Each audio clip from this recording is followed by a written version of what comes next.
اگر غصے کی حالت میں انسان اپنی ویڈیو بنوا لے، آج کل تو ویڈیو کو بڑی آسانی سے ہر جگہ میسر ہے، تو ایک عقلمند انسان ہوش کی حالت میں اسے دیکھ کر خود ہی شرمندہ ہو جائے کہ کیا حالت تھی اس کی۔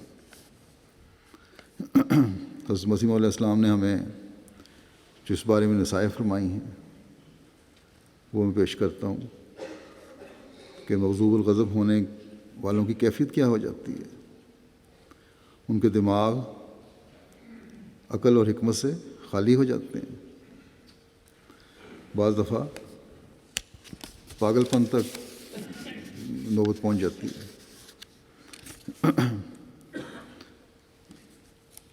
اس بارے میں فرماتے ہوئے کہ جوش اور غصہ جو ہے جب بڑھ جائے تو عقل ماری جاتی ہے، اس لیے صبر کی طرف توجہ دلائی، کیونکہ اس سے صبر سے عقل اور فکر کی قوتوں میں اضافہ ہوتا ہے۔ آپ فرماتے ہیں کہ یاد رکھو کہ عقل اور جوش میں خطرناک دشمنی ہے۔ جب جوش اور غصہ آتا ہے تو عقل قائم نہیں رہ سکتی، لیکن جو صبر کرتا ہے اور بردباری کا نمونہ دکھاتا ہے اس کو ایک نور دیا جاتا ہے جس سے اس کی عقل و فکر کی قوتوں میں ایک نئی روشنی پیدا ہو جاتی ہے، اور پھر نور سے نور پیدا ہوتا ہے۔ غصہ اور جوش کی حالت میں چونکہ دل و دماغ تاریک ہوتے ہیں، اس لیے پھر تاریکی سے تاریکی پیدا ہوتی ہے۔ پھر ذرا سی بات پر غصے میں آنے والوں کے بارے میں فرماتے ہیں کہ ان کا دل حکمت سے عاری ہو جاتا ہے۔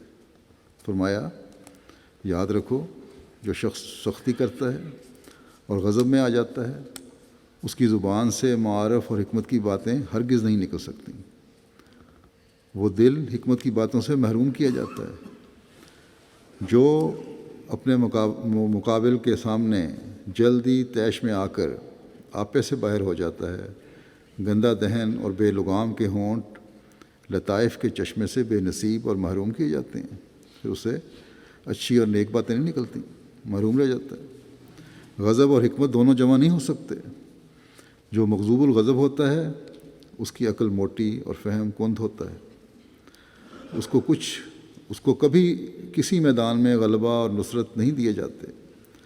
غضب نصف جنون ہے، جب یہ زیادہ بھڑکتا ہے تو پورا جنون ہو سکتا ہے۔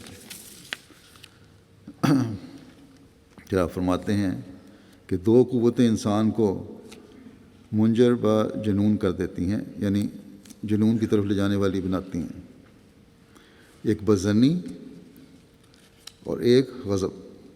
جب افراد تک پہنچ جائیں، جب ضرور سے زیادہ ہر وقت انسان اسی سوچوں میں پڑا ہو، غصے میں رہے، بدظنیاں کرتا رہے، تو پھر پاگل پنی کیفیت ہو جاتی ہے۔ بس لازم ہے کہ انسان بدظنی اور غضب سے بچے۔